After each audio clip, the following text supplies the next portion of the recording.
Olá, meus caros alunos, minhas caras alunas, professor Jefferson Brito aqui. Eu estou de volta para trabalhar com vocês um tema muito importante que trata sobre o estudo avançado de direito bancário, conceitos e princípios. Esse aqui é o nosso bloco de número 1 da nossa aula 25. Aula 25, e estaremos nesse bloco 1 falando sobre o estudo do direito bancário.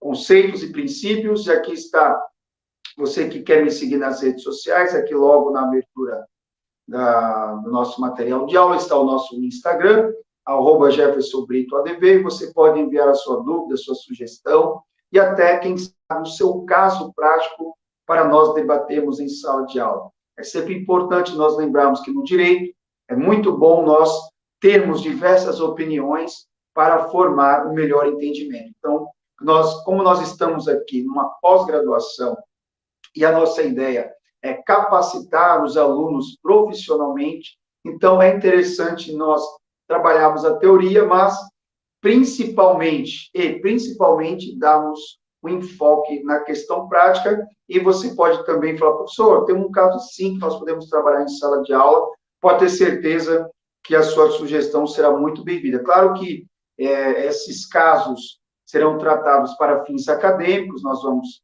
por certo, preservar os nomes das partes, mas é importante nós trazermos os assuntos pertinentes ao direito bancário para nós aperfeiçoarmos o conhecimento nessa matéria deveras importante. Então, vamos lá, meus caros. Em primeiro lugar, o que nós entendemos como conceito de direito bancário? Vamos lá.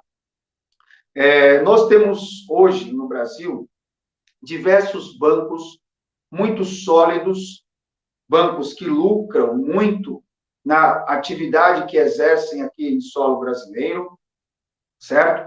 Então, os bancos, ele tem, de certa forma, um certo preconceito da sociedade, certo? Em que sentido? No sentido, assim, de, o banco explora, o banco pratica os juros abusivos, o banco isso, o banco aquilo outro, e existe um certo receio, um certo preconceito em relação à atividade bancária.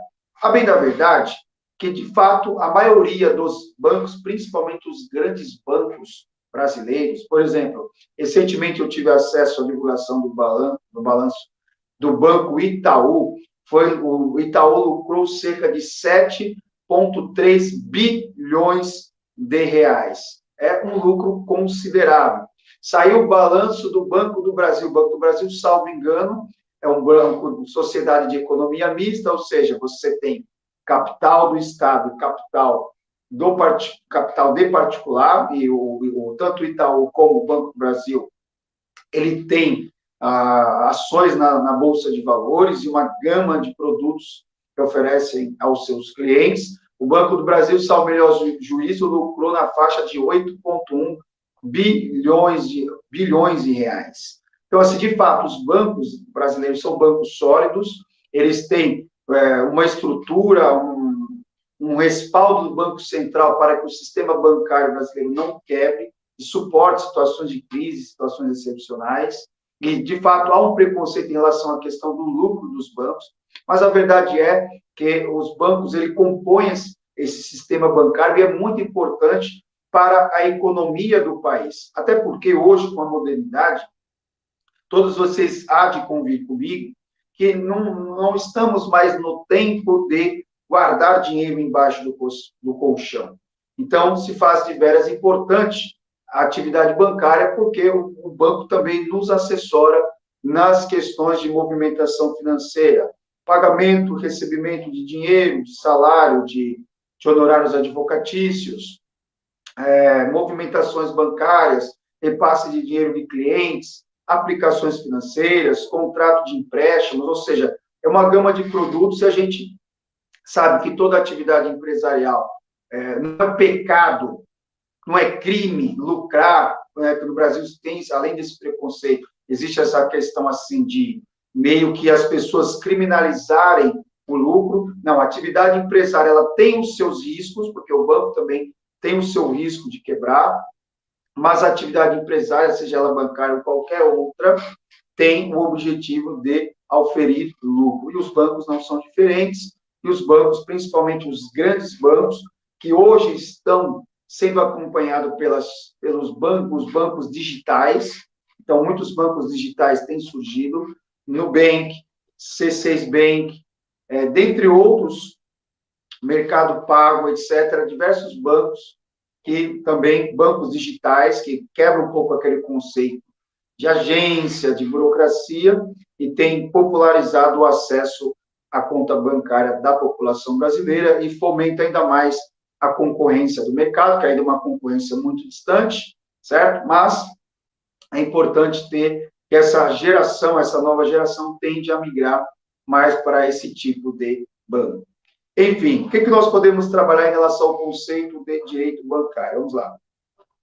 A expressão contratos bancários, certo? É indicativa de um grupo de contratos em que uma das partes é um banco ou uma instituição financeira, certo? Então, é o seguinte, essa parte de direito bancário a gente trata ali no direito contratual, e esse vínculo que se tem aí no contrato entre a pessoa, seja ela física ou jurídica, e o banco ou instituição financeira. Financeira porque não diz respeito somente a banco também. A gente fala de direito bancário, traz um conceito mais amplo, mas diz respeito também a corretora de valores mobiliários, financeiras que trabalham apenas com o empréstimo, não com outros produtos bancários, etc.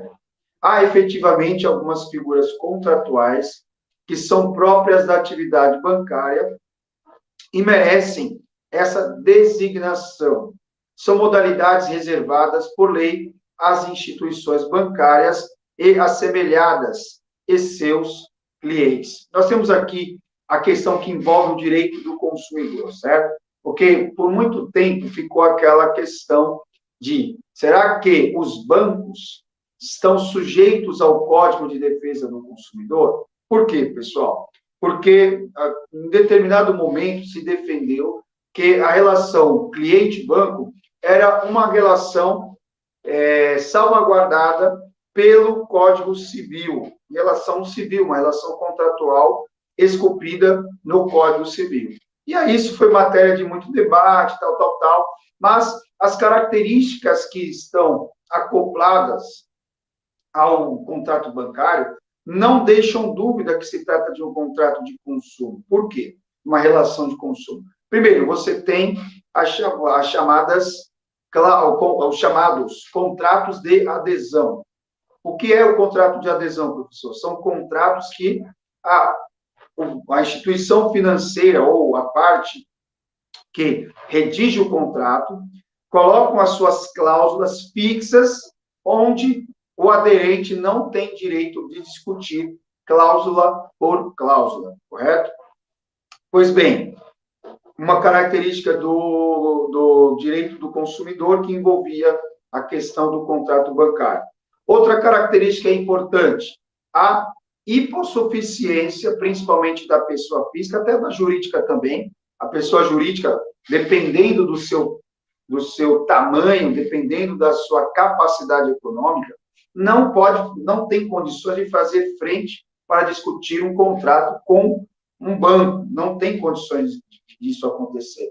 Pessoa física, então, nem se fala. Logo, numa relação como essa, também ficava configurada a questão da hipossuficiência da parte, na questão de produção de provas, na questão de negociar contrato, na questão de renegociar dívidas, etc, etc.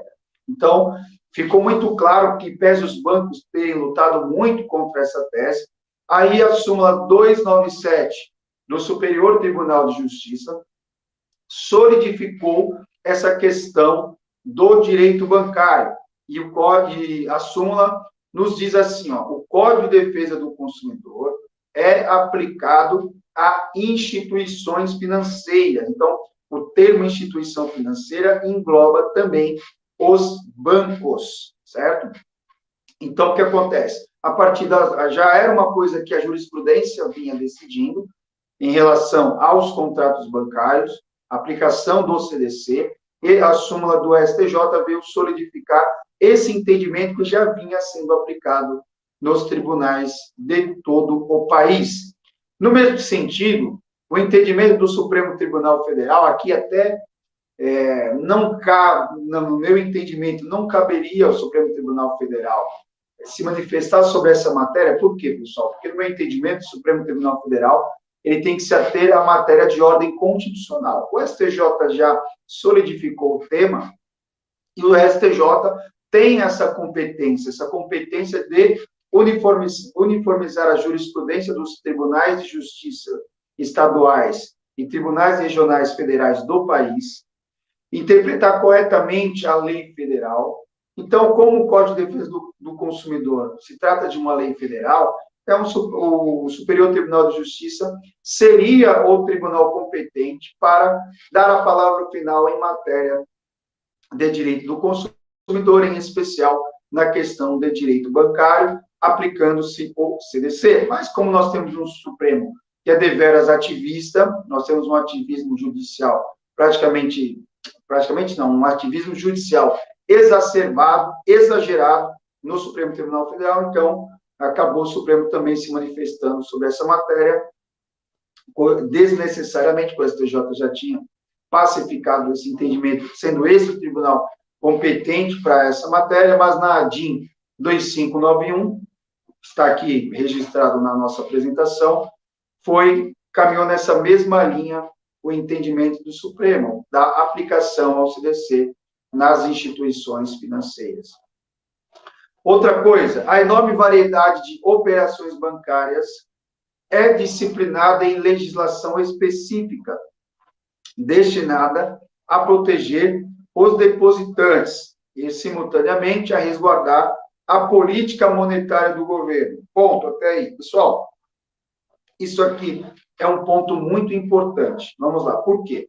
Porque a visão da maioria das pessoas, do senso comum, da grande massa, enxerga sempre o banco como um vilão. O sujeito não sai lá do banco, não para de pedir empréstimo, mas o banco que é o vilão, o banco que é o culpado. Enfim, claro que eu não estou aqui protegendo as irregularidades cometidas por gerentes, por funcionários de bancos, como, por exemplo, ficar contratando empréstimo a contragosto do cliente. Isso é prática abusiva e gera indenizações por danos materiais, morais, etc., além de até caber uma responsabilidade criminal, se for o caso.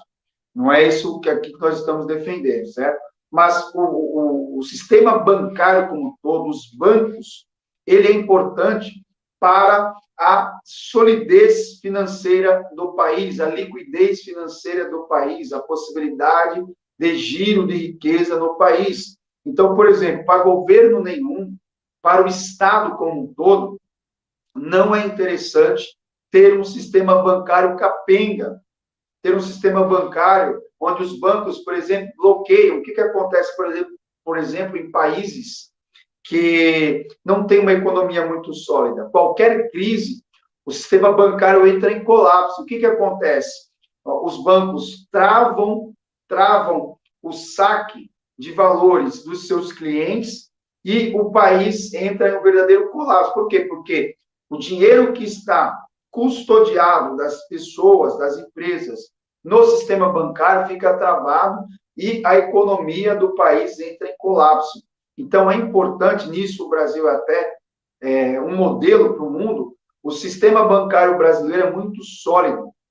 Tanto é verdade que, alguns anos atrás, recentemente, nós passamos por duas grandes crises. Por exemplo, nós passamos pela crise de 2015, uma crise econômica pesada, certo? Que desencadeou ali no impeachment da presidente à época, trouxe consequências econômicas para o país, e, diante de tudo aquilo, empresas fechando, desemprego em alta, inflação em alta, uma série de situações, dólar disparando, o sistema bancário ele se manteve intacto, certo?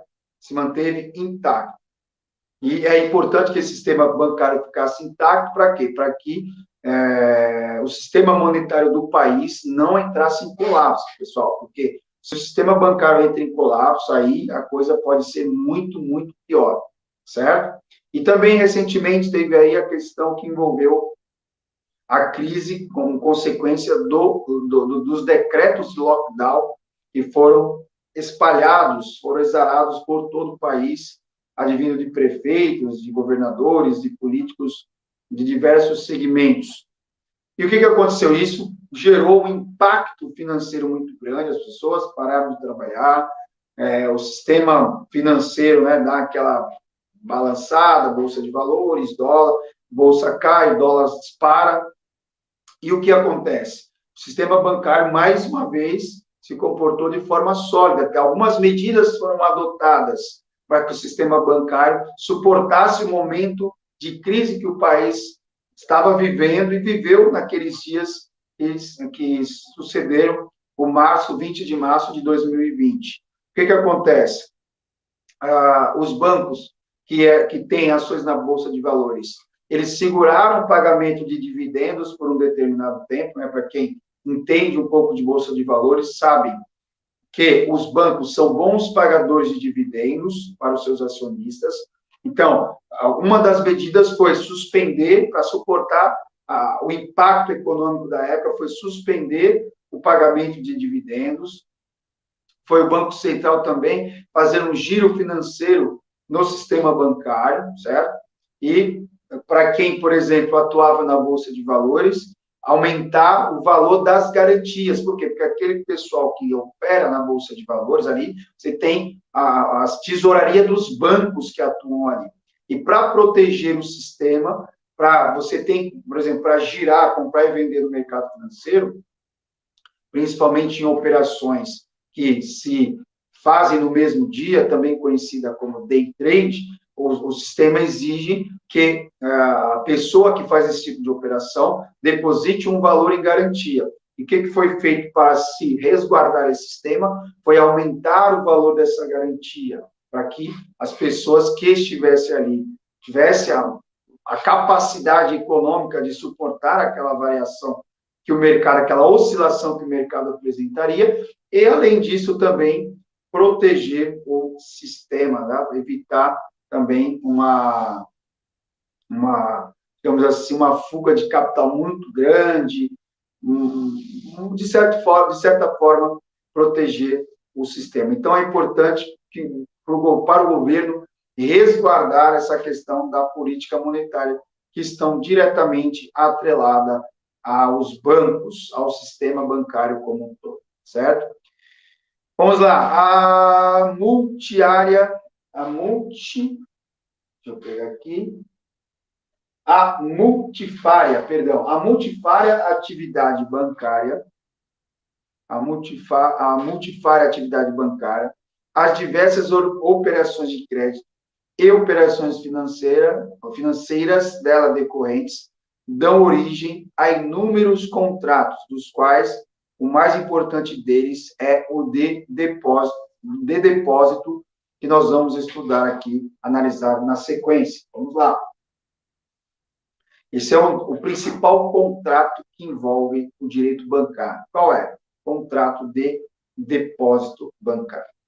Contrato de depósito bancário é aquele pelo qual determinado banco recebe uma quantia em dinheiro, adquirindo-lhe a propriedade, mas obrigando-se a restituí-la na mesma espécie monetária e na mesma quantidade quando solicitado pelo cliente ou em data pré-fixada, certo? Isso aqui é o resumo, é a síntese, é a gênese do contrato de depósito bancário. Ou seja, de forma muito simples, isso aqui está muito atrelado ao nosso dia a dia, das nossas operações bancárias, que acontecem corriqueiramente. A gente deposita no banco lá, valor R$200, deixa aquele valor guardado, depois mais 200, aí a gente tem guardado no banco R$600. Então, o banco ele passa a custodiar esse valor. Contudo, no momento que nós precisarmos, ou de parte ou do todo, o banco precisa disponibilizar este valor, ou de forma imediata. Isso nós chamamos de liquidez. O que é liquidez? Que eu acho que vocês ouvem muito falar, e muita gente não sabe o que é liquidez. Liquidez é a facilidade que você tem de transformar um ativo em dinheiro, certo? Por exemplo, quando você coloca um imóvel à venda, é fácil vender um imóvel? Se vende um imóvel do dia para a noite? Muito difícil, muito difícil. Geralmente, o imóvel ele demora um certo tempo para ser vendido. Logo, o que acontece? Você demora, você não tem uma liquidez de colocar o imóvel para vender hoje e no mesmo dia você vender o imóvel. É praticamente impossível isso acontecer. Quando isso é o quê? Baixa liquidez. Mas, por exemplo, se você tem uma aplicação bancária, aí você tem um crédito com aquela instituição financeira, mas de repente você quer sacar aquela aplicação financeira, o que você faz? Você entra lá na sua conta bancária e tendo portador desse crédito, o que você faz? Você converte rapidamente esse crédito em dinheiro, rapidamente. Exemplo, você depositou hoje, de manhã, mas você quer sacar no final do dia, você converte esse crédito que você tem em dinheiro. O que é isso? Isso chama-se liquidez, é a capacidade, é a velocidade com que você transforma um determinado ativo em dinheiro, certo? Então, quando você ouvir o termo liquidez diária, diz respeito à rapidez com que o dinheiro é disponível. O dinheiro fica disponibilizado ao cliente que o solicita. Trata-se de contrato real, porque somente se aperfeiçoa com a efetiva entrega da própria quantia, certo? Contrato real, porque somente se aperfeiçoa com a efetiva entrega da própria quantia. B, oneroso, porque ambos os contraentes obtêm proveito, o banco mediante a utilização do valor depositado e o depositante pela vantagem de perceber os juros e correção monetária quando pactuados. Se não forem, será gratuito. E C, unilateral, porque uma vez efetuado, somente há obrigação para o banco, certo? Então é importante guardarmos esses pontos. Vamos lá. Contrato real, porque ele se aperfeiçoa com a efetiva entrega da própria quantia. Então foi lá, depositou o dinheiro, o contrato se aperfeiçoa. Oneroso, por quê? Porque o banco, quando recebe esse dinheiro, o banco trabalha com esse dinheiro não fica parado lá, espera, tomando chuva, tomando sol, parado, sem se movimentar. Não, esse dinheiro é trabalhado pela instituição financeira, por quê? Porque o lucro ele vem do serviço bancário que o banco empresta.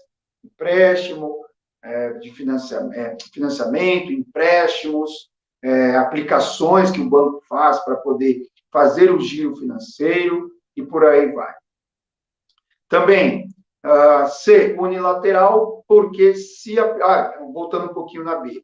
Então, o banco faz um giro financeiro com aquele dinheiro que fica depositado e o cliente, quando pactua, ele pede uma aplicação de juros relacionado àquele dinheiro. Isso, por exemplo, é muito comum em aplicações de CDB, renda fixa.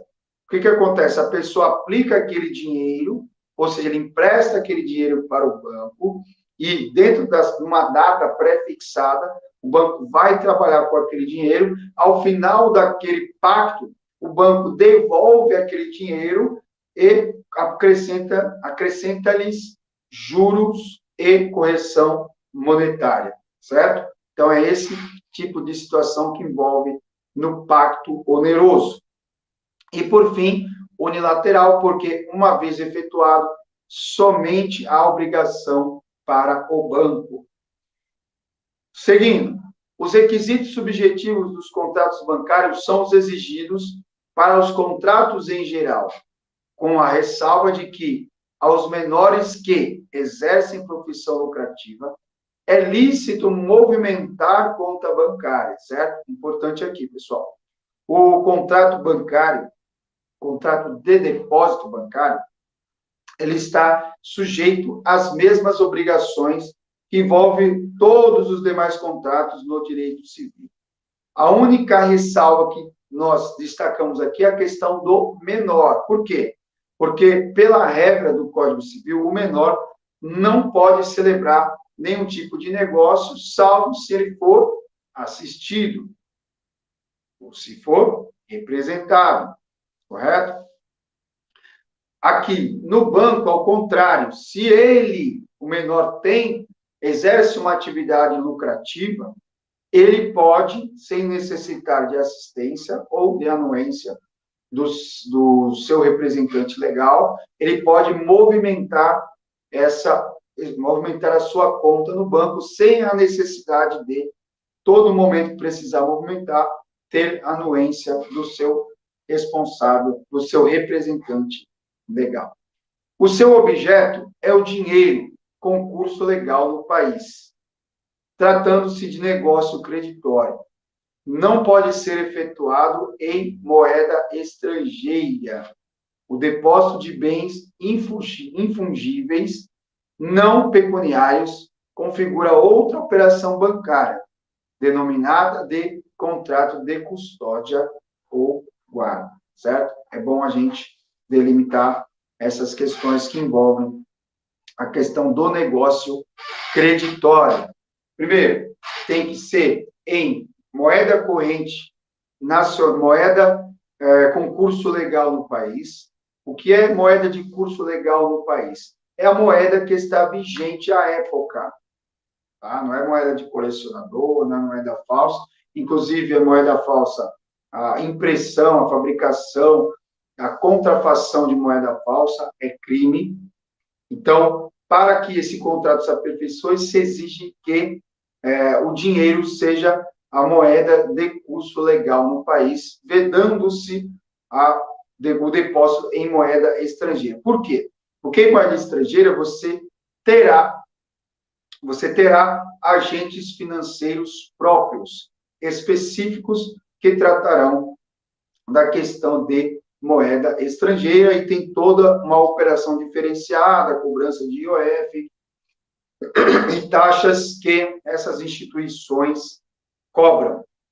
O depósito de bens infungíveis, já tratei, não pecuniários, configura outra operação bancária denominada contrato de custódia ou de guarda, certo? Vamos lá? Vamos lá. O depósito bancário não depende de forma especial, nem a sua prova, que pode ser efetuada por todos os meios admitidos em direito. Normalmente, o depositante recebe um comprovante do depósito realizado e, antigamente, alguns bancos expediam cadernetas, como ainda ocorre com as cadernetas de poupança, cuja estruturação comprova o depósito. O depósito é escriturado em conta individual do depositante, correto? Então, é importante esse detalhe. O procedimento padrão hoje no sistema bancário é o envelope, onde o sujeito coloca, a pessoa coloca os dados da conta bancária que vai depositar o valor ali específico, lacra o envelope, dirige-se ao caixa eletrônico e ali faz o depósito do dinheiro. Alguns bancos já saíram na frente, já investiram numa tecnologia que não necessita mais de envelope, onde a própria máquina ela recebe o dinheiro, faz a contagem e emite o comprovante ali, e o dinheiro fica disponível na conta imediatamente, não necessitando, porque aquele dinheiro que vai no envelope necessita o bancário ir lá, atrás do caixa eletrônico, tirar aqueles envelopes, abrir, identificar aqueles depósitos, contar os valores, e aí o valor ele vai ficar disponível até o final do dia útil onde foi depositado o dinheiro. Se foi depositado fora de horário ou em dias de final de semana, o crédito será efetuado no próximo dia útil subsequente. Pessoal, nós chegamos ao final do nosso bloco da aula 25. Agradeço de coração por você ter me acompanhado até aqui. Vamos para o intervalo e voltamos no bloco a seguir.